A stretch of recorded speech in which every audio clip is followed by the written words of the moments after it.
find strangers at the park as well. We can have them sit with us. I did it during summer camp.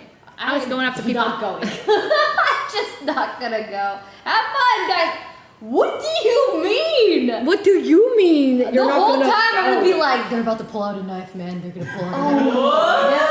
That's me. They're gonna have knives. I'm always thinking about every horrible situation. Every possible thing that could possibly happen is running through my brain. I do that too. All the time. Every time. You know what? Yeah. I'm like overly cautious of everything around me.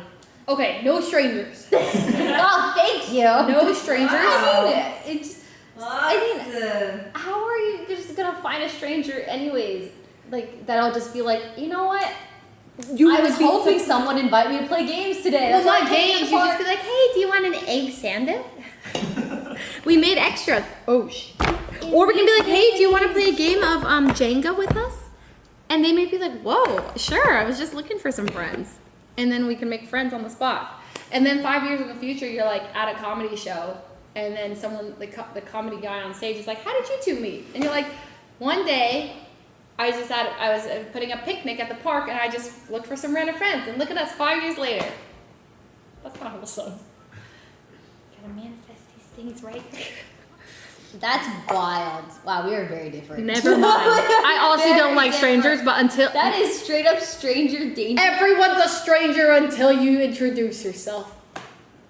Yes. Or after until they stab kill you. That's right. Fair. You know what? You're right. Because like, what's like pros and cons? You know. I just like, what's the feel worst like possible yeah, outcome the and what's worst the is best way possible worse outcome? than the best. the best part about meeting someone online is that you at least get to get a taste of their personality. True. Or at least like, you know, when you meet someone in person, like it could just be straight up a narcissistic. Or it could be someone worse than a narcissist, they could be a serial murderer. killer.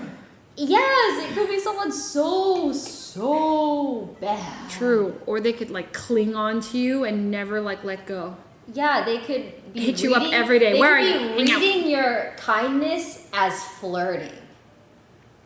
Oh no. And then they do the inappropriate move. And then they do the thing And where then they're they, like, touch you. you led me on. Oh no. You're gonna die now. And then we're all dead. Escalated to death It's always again. murdered. What about like they could end up being your like by your bedside when you're dying, and then they're like you're dying, and they're like, I'm so glad that one day you came up to me at the picnic and invited me to your picnic, and you're like, don't say that, and then you're sobbing and you're holding hands and you look into their eyes, and that's your last breath. And when they say, I poisoned you. What? And then What the heck? That's why you're dying. It was wholesome for a second.